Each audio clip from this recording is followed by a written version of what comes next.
భక్తి జీవితం గురించి మనము గత వారం కొన్ని విషయాలు జ్ఞాపకం చేసుకుందాం.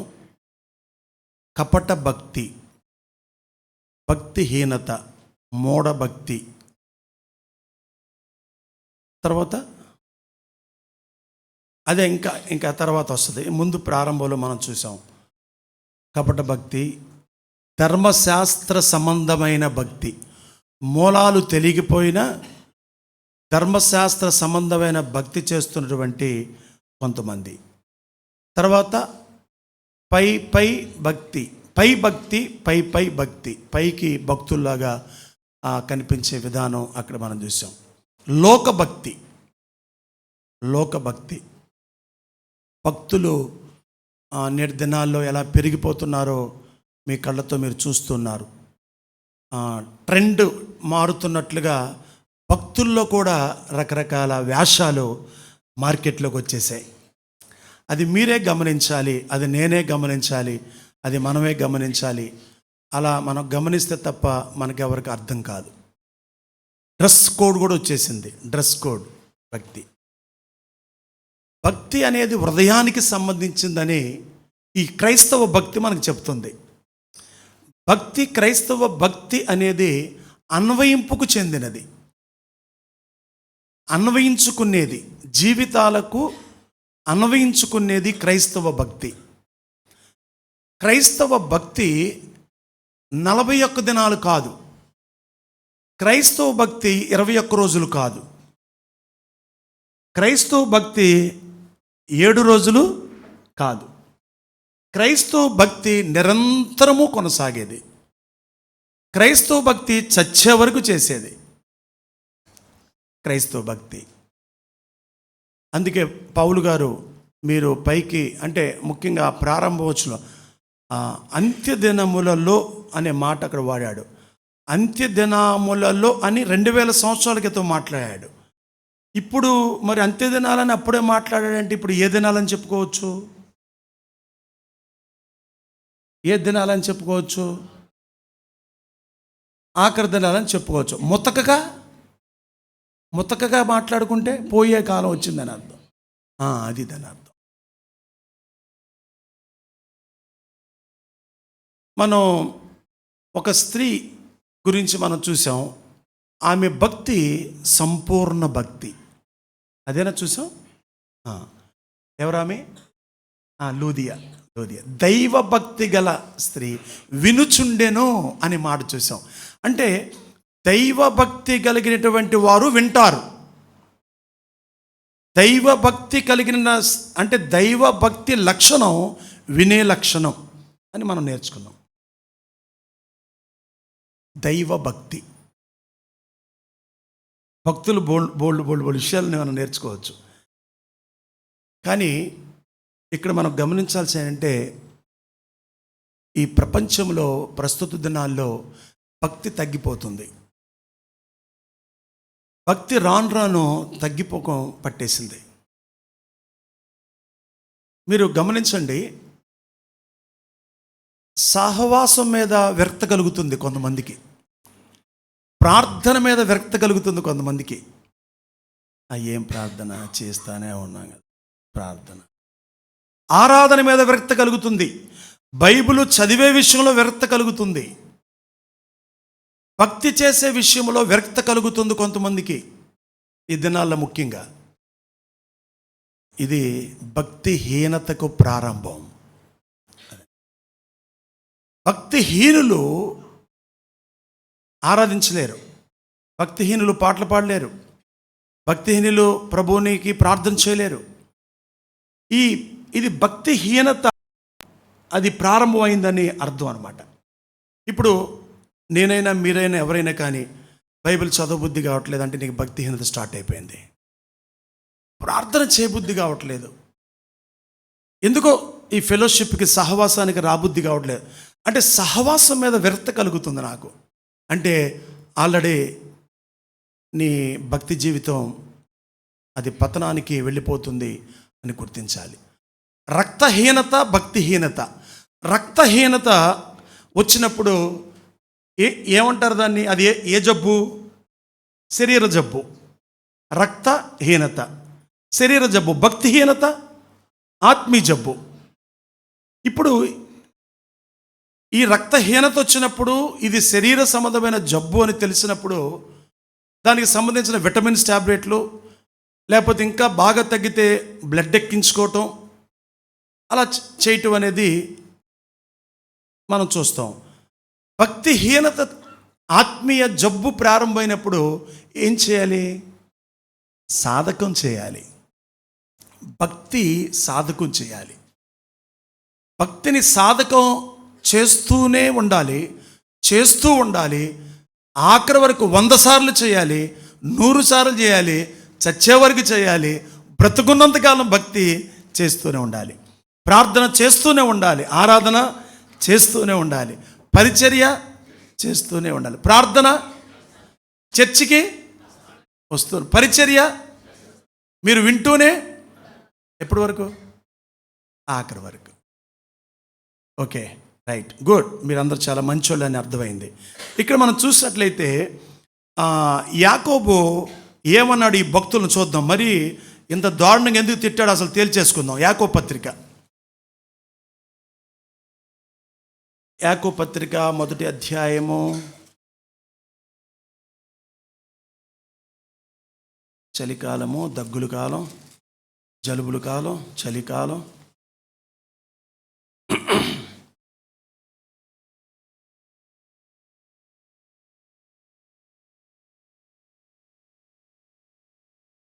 వ్యభిచారులారా అన్నాడు కదా, ఎక్కడది?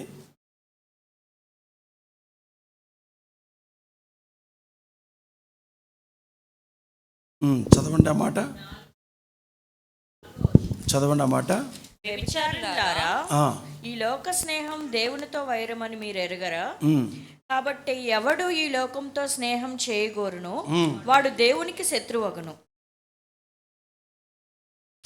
ఈ యాకోబు పత్రిక ఎవరికి రాశారండి? యాకోబు పత్రిక విశ్వాసులకి. మొదటి అధ్యాయం మొదటి వచనం, దేవుని యొక్కయు ప్రభు అయిన యేసుక్రీస్తు యొక్కయు దాసునైన యాకోబు అన్య దేశముల యందు చెదరి ఉన్న 12 గోత్రముల వారికి శుభమని చెప్పి వ్రాయినది.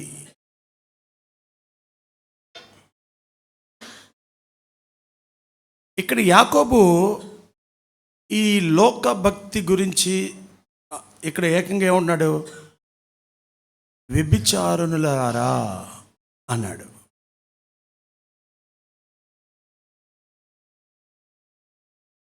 ఇప్పుడు భక్తి అనేది ఎలా ఉంటుందంటే, ఇందులో మనం జ్ఞాపం తీసుకుందాం, అది దినాలకు పరిమితం చేయకూడదు, ఆదివారానికి పరిమితం చేయకూడదు, 21 రోజులకు పరిమితం చేయకూడదు, 40 దినాలకి ఆ భక్తిని పరిమితం చేయకూడదు, లేక పండగ దినాలకి అది పరిమితం కాకూడదు. భక్తి అనేది ఆనందించేది. భక్తి అనేది దేవుడి మీద ఆధారపడేది. భక్తి అనేది సంతోషించేది.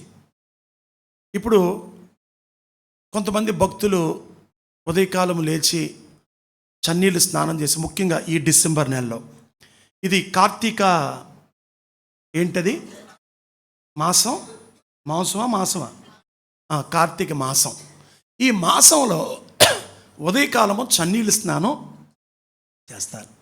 చేసి ఫ్రెష్గా తలంటు స్నానం చేసుకొని వాళ్ళు భక్తిని కనపరుచుకోవడానికి వారి ఏ విశ్వాసాన్ని అయితే వారు అనుసరిస్తున్నారో, ఏ విధులు, ఏ కట్టడాలు ఏదైతే నమ్మారో వాళ్ళు అక్కడికి వెళ్ళి వాళ్ళ భక్తిని అది వాళ్ళు ఇచ్చే వస్తువులను బట్టి వాళ్ళు ప్రదర్శించడం మనం చూస్తూ ఉన్నాం. కానీ ఇక్కడ మన భక్తి ఎలాంటిదంటే, పౌలు గారు చెప్తున్నాడు, ప్రభునందు ఆనందించింది. మరలా చెప్తున్నాను, మీ ప్రభునందు ఆనంది. ఈ క్రైస్తవ భక్తి ప్రభునందు ఆనందించేది. అంతేకాదు, ఈ క్రైస్తవ భక్తి శ్రమల్లో కూడా చురుకుగా ఉంచేది. ఈ క్రైస్తవ భక్తి ప్రభువులో సంతోషంగా ఉండడం కాదు, ఇది శక్తిమంతులుగా చేసేది. ఎందుకంటే చాలా పుస్తకాల్లో మనం చూస్తాం కొన్ని టైటిల్స్, భక్తిలో శక్తి ఉంది అని. అందుకే పౌలు గారు బాధపడుతున్నాడు అంత్యదినాల్లో. పైకి చాలామంది భక్తి గల వారి వాళ్ళే కనపడుతున్నారు, కానీ దానిలో ఉన్న శక్తిని ఆశ్రయించలేకపోతున్నారు. అందుకే క్రైస్తవ భక్తి సన్నగిల్లిపోతున్నటువంటి దినాల్లో మనం ఉన్నాం. ఎక్కువ ఇప్పుడు ఎలాంటి భక్తి మనుషులు ఇష్టపడుతున్నారంటే హడావుడిగా ఉండాలి, ఏదైనా కానీ హడావుడిగా ఉండాలి, సౌండ్లు ఎక్కువ ఉండాలి, తర్వాత జిముక్కు లైట్లు కావాలి, పొగ వేయాలి, ధూపం వేయాలి. పొగలేస్తారు తెలుసా, కొన్ని చోట్ల వెళ్ళారా మీరు ఎప్పుడన్నా, చూసారా? పోనీ ధూపం పొగయించుకోవడానికి కొంతమంది వెళ్తారు. సీతారాం గారు మీరు ఇక్కడే ఉన్నారుగా, పొగయించుకోవడానికి వెళతారు. జిముక్కు లైట్లు ఉన్న చోటకి ఎక్కువ మంది వెళ్తూ ఉంటారు. ఆకర్షణ. ఇది లోక భక్తి, ఇది నటన భక్తి. అందుకే దేవుడు చెప్పాడు, ఈ లోక నటన గతించిపోతుంది అన్నాడు. ఇదంతా నటన. దైవభక్తి గల ఆ లూదియా స్త్రీ ఏం చేసింది? వ్యాపారం పక్కన పెట్టింది. ఆమె సముద్రపు తీరములో ఒడ్డున అక్కడ ఒక సేవకుడు బోధిస్తుండగా ఆమె వినుచుండెను అనే మాట మనం చదువు. వినుచుండెను. దైవ భక్తి కలిగిన వారు వింటారు. దైవభక్తి కలిగిన వారు ప్రభువులో ఆనందిస్తారు, ప్రభునందు సంతోషిస్తారు. మీరు మీ హృదయంకి మీరే జవాబు చెప్పాలి.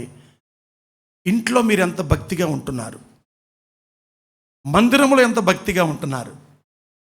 మనం పోయిన వారు నారాయణ గారు మాట్లాడుకున్నాం కదా, ఏమని మాట్లాడుకున్నాం? పైన వైటు, ఇది వైటు, పంచె వైటు, కానీ లోపల వైటేనా అనేది కుటుంబ సభ్యులు చెప్పగలగాలి. ఇక్కడ మనం బాగానే కూర్చున్నాం, ఇక్కడ మనం బాగానే అందరికీ కనిపిస్తున్నాం, నాతో సహా అందరూ మనం బాగా కనబడుతున్నాం. నా భక్తి ఇంట్లో పిల్లలు, భార్య వీళ్ళు చూడగలుగుతున్నారా నా భక్తి? ఇది మన భక్తి, ఇది క్రైస్తవ భక్తి. రాత్రి ఒక పాప ప్రార్థన జరుగుతుండగా చర్చిలో వాళ్ళ అమ్మమ్మ కోసం వచ్చింది. దగ్గరగా 3 కలర్స్ బొట్లు పెట్టింది, 3 కలర్స్. ఆ పిల్లకి తెలుసా, అమ్మా ఈ గంధం కలర్ ఏ దేవుడమ్మా, ఈ కుంకుమ కలర్ ఏ దేవుడమ్మా, ఈ ఇంకో కలర్ ఏదో ఉంది, రెడ్ కలర్ ఏదో, ఈ కలర్ ఏ దేవుడమ్మా చెప్పగలదా ఆ పాప చెప్పగలగా? ఓకే అంటే ఎక్కడికి వెళ్ళామంటే గుడికి వెళ్ళాను అంది. అంకుల్ గుడికి వెళ్ళా అంది. అప్పుడు వాళ్ళ అమ్మమ్మ దగ్గరికి వెళ్ళింది. అది కాసేపటికి ఏమైపోద్ది, అది మొహం కడుక్కుంటే అది చెరిగిపోతుంది కదా. గమనించండి, మన క్రైస్తవ భక్తి పైకి కనిపించేది కాదు.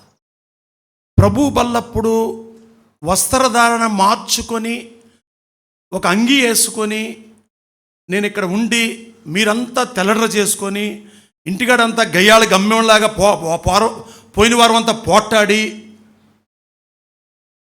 ప్రార్థన లేకుండా ఇవాళ ప్రభు బల్ల అని చెప్పేసి మీరు భక్తులుగా తెల్ల చీరలు కట్టుకొని, అబ్బా తెల్లబట్టలు కట్టుకొని చక్కగా భక్తుల్లాగా మీరు ఇక్కడికి వచ్చారనుకో, అది కపట భక్తి, వ్యర్థమైన భక్తి, వేషధారణ భక్తి. అది దేవుడు హృదయాన్ని లక్ష్య పెట్టేవాడు అని మనం చదువుకుంటున్నాం. ఇక్కడ చూడండి, యోధా పత్రిక చూడండి, 14వ వచనం చదవండి. ఆదాము మొదలుకొని 7వ వాడైన హానోకు కూడా వీరిని గూర్చి ప్రవచించి ఇట్లనెను, ఇదిగో అందరికి తీర్పు తీర్చుటకును వారిలో భక్తి. ఒక్క నిమిషం ఆగమ్మా. అమ్మా, అందరికి వచ్చిందా యోధా? ఎక్కడుంది యోధా? ఎక్కడుంది యోధా? 227 ప్రకటనకి అందుకు ముందు ఉంది. అలా చెప్పుకోండి, కొద్దిగా మనకు అర్థమయ్యేదిలే. మరి వరుస క్రమంలో మనం చెప్పలేం కదా. ప్రకటన ముందు ఉంది, యోధా. ఎన్ని అధ్యాయాలు ఉన్నాయి? ఓకే, 14 నుండి 17 వచనం వరకు చదవాలి. మీరు జాగ్రత్తగా వినాలి. కమాన్.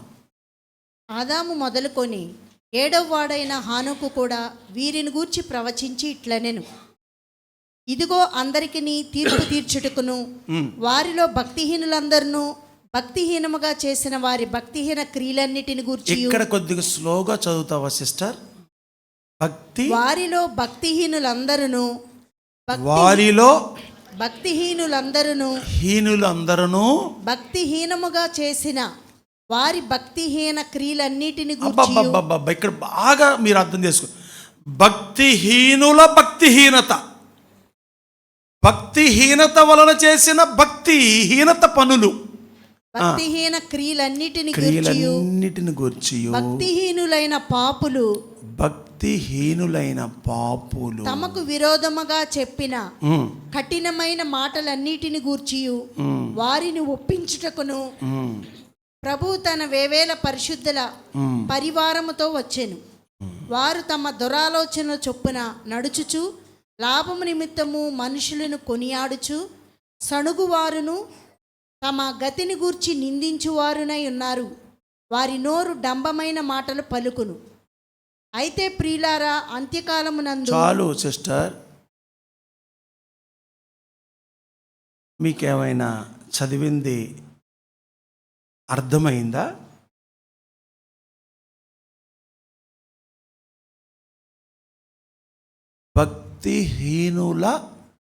భక్తిహీనత క్రియలు గురించి ఎలా ఉంటాయో చక్కగా అక్కడ ఎవరినిచ్చాడు.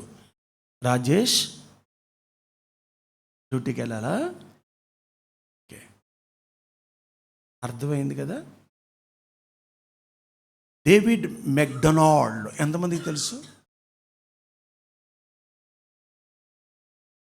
మెక్డొనాల్డ్ షాప్ తెలుసా? విజయవాడలో ఉంది. తిన్నారా పోయి?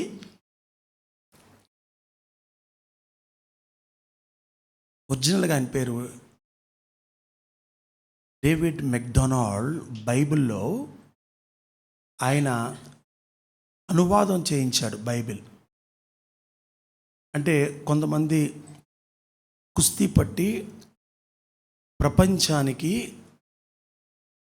అమాయక ప్రజలకు ఈ బైబిల్లో కొన్ని అర్థాలు అర్థం కావట్లేదని లోతుగా కూర్చొని కొన్ని సంవత్సరాలు పట్టింది. కొత్త నిబంధన పుస్తకమును 3 భాగాలుగా మార్కెట్లోకి తీసుకురావడానికి కొన్ని వందల మంది పనిచేశారు. మెక్డొనాల్డ్ ఆ భక్తుడు ఈ యోధా పత్రిక 14వ వచనం 17వ వచనం భక్తిహీనతకు సంబంధించిన భక్తిహీనుల గురించి 4 పాయింట్లు చెప్పాడు. నేను రాసుకొచ్చాను. ఆ మెక్డొనాల్డ్ బైబిల్ కొత్త నిబంధన 3 పుస్తకాలు ఉన్నాయి. మీ దగ్గర కూడా ఉంది కదమ్మా కుమారి గారు. ఆ 3 పుస్తకాలు అవే 3 పుస్తకాలు నేను రాసుకొచ్చాను. చూడండి ఎంత భయంకరంగా ఉంటుందంటే ఈ భక్తిహీనత ఎంత భయంకరంగా ఉంటుందంటే మనం చాలా జాగ్రత్తగా ఉండాలి.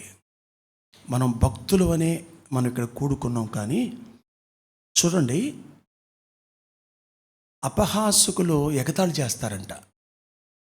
అపహాసకులు ఎలా ఎగతాళి చేస్తారు? ఒకసారి మొదటి యోహాను పత్రిక 2వ అధ్యాయము 18వ వచనం చదవండి.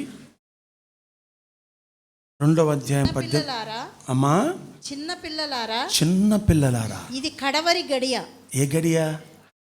ఎప్పుడు చెప్పాడు అమ్మా? 2000. ఎవరో గట్టిగా చెప్పొచ్చుగా. మాట్లాడండి బెదర్స్. మీరు మాట్లాడకపోతే నాకు వీళ్ళ ముందు అవమానంగా ఉంది. 2000 సంవత్సరాల క్రితం చెప్పాడు. ఏం గడి అని చెప్పాడు? కడవరి గడియ. మరి ఇప్పుడు ఏ గడి అని చెప్పొచ్చు?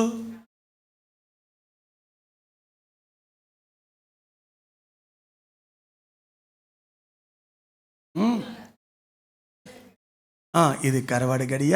చదవండి. క్రీస్తు విరోధి వచ్చునని వింటిరి కదా. ఇప్పుడును అనేకులైన క్రీస్తు విరోధులు బయలుదేరి ఉన్నారు. ఇది కడవరి గడి అని దీని చేత తెలుసుకొనుచున్నాము. విరోధులు బయలుదేరారు. ఎగతాళి చేసేవాళ్ళు బయలుదేరారు. ఒకడున్నాడు కదా, యేసు ప్రభుని పచ్చిగా తిడుతున్నాడు. వాడు శాపగ్రస్తుడు. ఎంత దారుణంగా తిడుతున్నాడు.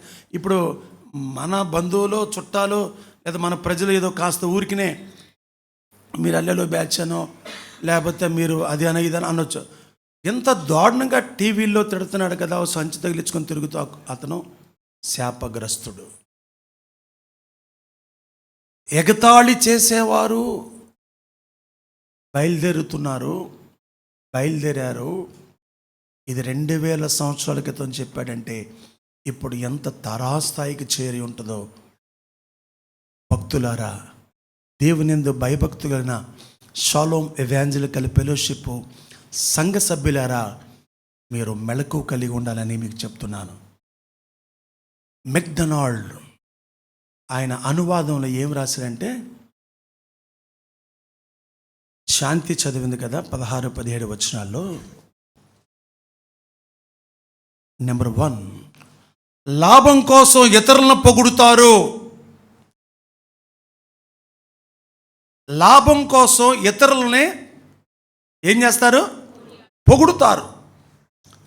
2, దేనిలోనూ ముక్కుసూటిగా నిజాయితీగా ఉండరు.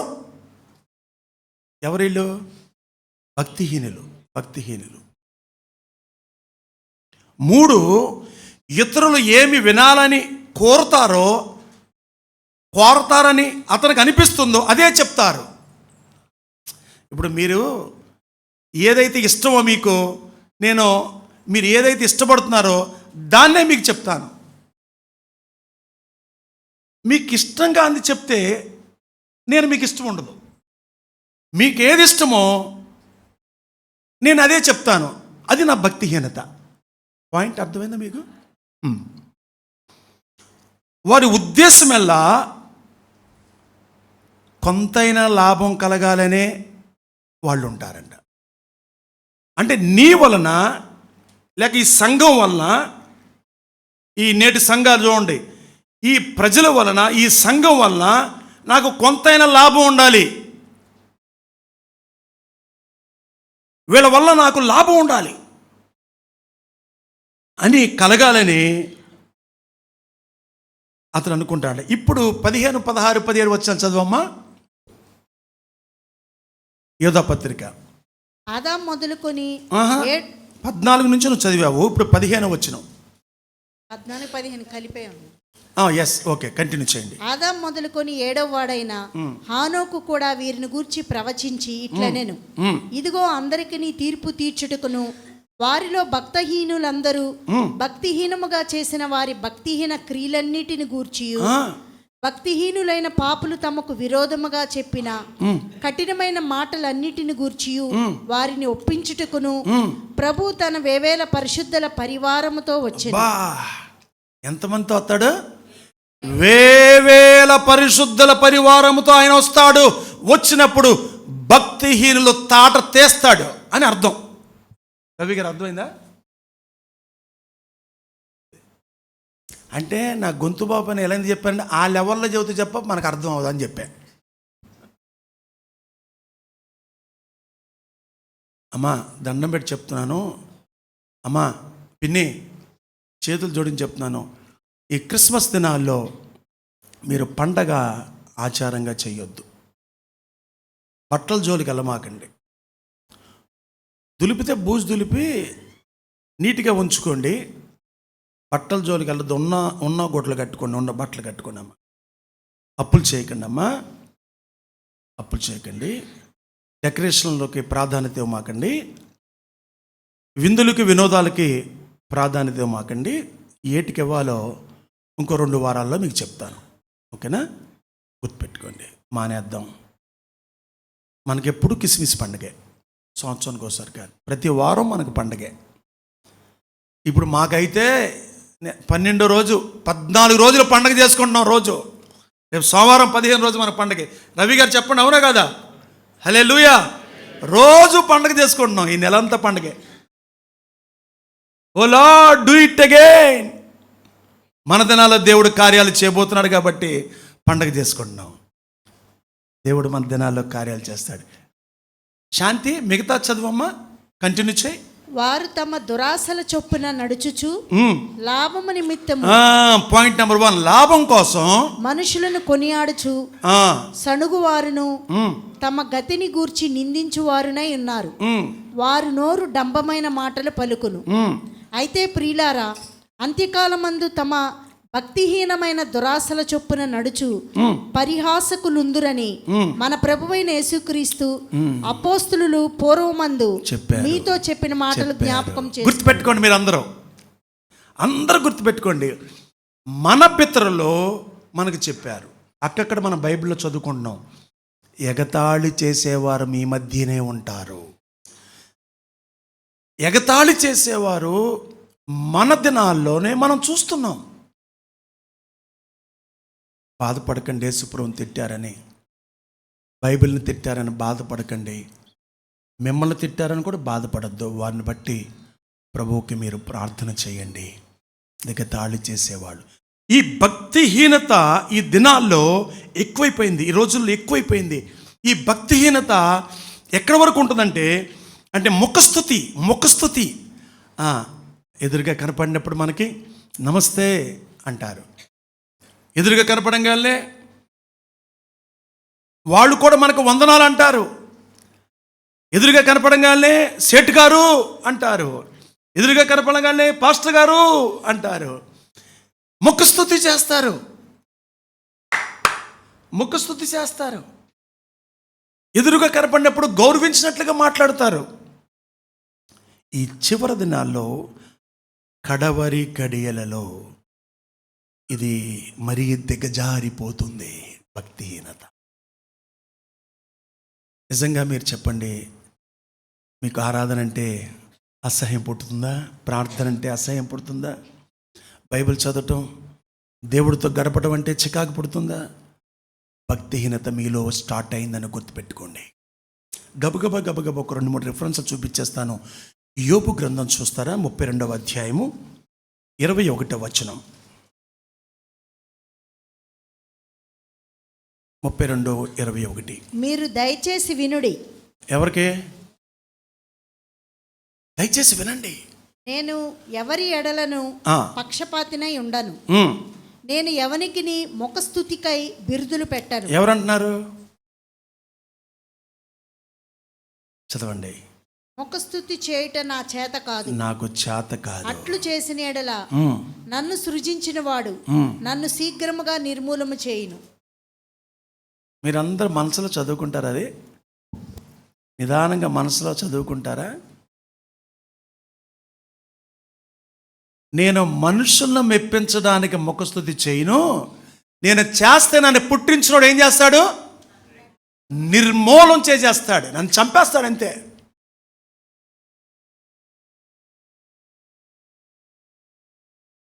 ముక్కుసూటిగా మాట్లాడితే మీకు భయం కదా? భయం కదా, ఏమని అనుకుంటారేమో. ముక్కుసూటిగా మాట్లాడే చర్చిల్లో జనాలు ఎక్కువ మంది ఉంటారా? అస్సలు ఉండరమా? అసలు గద్దించకూడదు, ఏమనకూడదు. అది పరిస్థితి. యోబు చెప్తున్నాడు. మళ్ళీ చదవండి ఆ మాట. మీరు దయచేసి వినుడి. దయచేసి వినండి. నేను ఎవరి ఎడలను పక్షపాతినై ఉండను. ఎవరి ఎడలను పక్షపాతం కలిగి ఉండను. నేను ఎవరికి ముఖస్తుతికై బిరుదులు పెట్టను. ముఖస్తుతి చేయుట నా చేత కాదు. అట్లు చేసిన ఎడల నన్ను సృజించిన వాడు నన్ను శీఘ్రముగా నిర్మూలము చేయును. ఎవరు తీర్మానం చేసుకోగలరా? ఈ మాట తీర్మానం చేసుకోగలరా? నా వల్ల కాదండి, నా వల్ల కాదు. పొగడుతో నా వల్ల కాదు. ఎందుకు? నన్ను పుట్టించిన వాడు, ఈ రోజున ఈ స్థితిలో ఉండడానికి కారకుడైన వాడికి నేను వ్యతిరేకంగా చేస్తే నేను నిర్మూలమైపోతాను. అది ఆయన భయం. ఇది భక్తిపరుడు యొక్క లక్షణం. ఇంకొక వాక్యం సామెతల గ్రంథం 28వ అధ్యాయం. సామెతల గ్రంథము 28వ అధ్యాయము 23వ వచనం.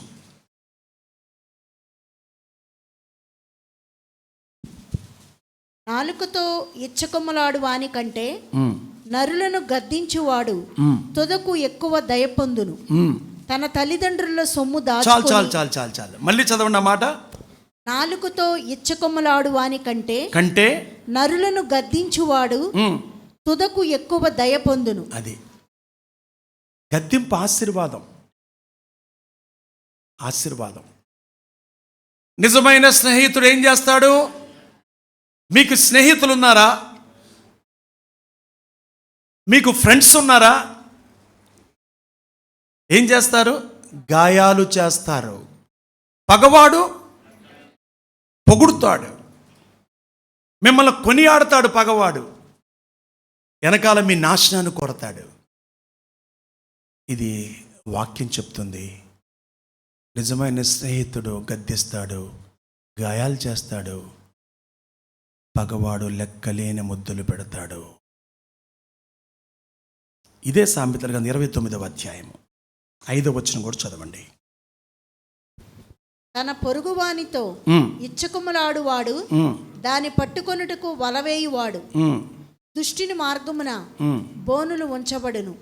నీతిమంతుడు సంతోషగానములు చేయును. అది ఇదంతా కూడా భక్తిహీనుల గురించి చెప్పబడింది. అయితే మనం ఏం చేయాలి? 1 తిమోతి పత్రిక చూడండి, 6వ అధ్యాయం 5వ వచనం. 1 తిమోతి పత్రిక 6వ అధ్యాయము 5వ వచనం. చెడిపోయిన మనస్సు కలిగి సత్యహీనులై దైవ భక్తి లాభ సాధనమనుకొను మనుష్యుల వ్యర్థ వివాదములను కలుగుచున్నవి. సంతుష్టి సహితమైన దైవభక్తి గొప్ప లాభదాయకమునై ఉన్నది. అది ఇప్పుడు కొన్నిటికి మనం దూరంగా ఉండటం, మన భక్తిని మనం కాపాడుకోవచ్చు. కొన్నిటిని వదిలిపెట్టడం మంచిది, కొన్ని వదిలిపెట్టేయడం మంచిది, కొన్నిటికి దూరంగా ఉండటం మంచిది. 2వ కొరింథీ పత్రిక 7వ అధ్యాయము 2వ వచనం. 2వ కొరింథీ పత్రిక 7వ అధ్యాయము 2వ వచనం. 7:2 మమ్మును మీ హృదయములలో చేర్చుకొనుడి.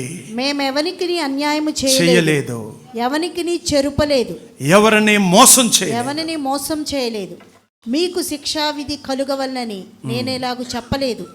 చనిపోయిన గాని చాలమ్మా.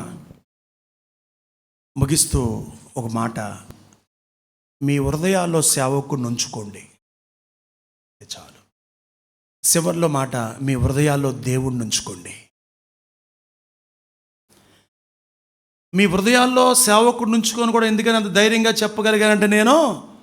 చెప్పగలిగారంటే మిమ్మును మీ హృదయాలలో చేర్చుకొనుడి అనే మాట అక్కడ వాడారు కదా పౌలు గారు. మేము ఎవరికి అన్యాయం చేయలేదు. నేను మిమ్మల్ని అడుగుతున్నా, నేను మిమ్మల్ని ఎవరైనా అన్యాయం చేశానా? చేయలేదు అని నేను చెప్తున్నాను. ఎవరిని నేను చెరపలేదు, ఎవరిని నేను మోసం చేయలేదు. హృదయాల్లో ఉంచుకోండి దేవుణ్ణి. దేవుడు మనల్ని ఎవరిని అన్యాయము చేయలేదు. మన భక్తి అన్వయింపు చేసుకునేది, మన భక్తి సంపూర్ణ భక్తి. ఈ భక్తి సంపూర్ణ భక్తి కలిగిన వ్యక్తి ప్రభువుని గణపరచకుండా, ఆరాధించకుండా, పాటలు పాడకుండా ఉండలేడు. పరిచయం చేయకుండా ఉండలేడు. నిద్రపోలేడు. ఆనందిస్తూ చేస్తూ ఉంటాడు. ఆ భక్తి పరవశిస్తుంది. ఆ భక్తి పరలోకములకు తీసుకుని వెళుతుంది. ఆ దాని పేరే దైవ భక్తి. భక్తి గొప్ప లాభ సాధకం. అందుకే సాధకం చేయమన్నాడు. దీనిలో ఎక్సర్సైజ్, సాధకం చేయండి. బాగా భక్తిలో బాగా నానిపోండి, బాగా పాడండి, బాగా ప్రార్థన చేయండి, బాగా ఆరాధించండి, బాగా పరిచయం చేయండి, బాగా భక్తి చేయండి. చేస్తూనే ఉండండి. చేస్తూ ప్రభు దగ్గరికి వెళ్ళిపోండి. అది మన పెళ్ళిపో. హల్లెలూయా. కళ్ళు వంచి కళ్ళు మూసుకుందాం.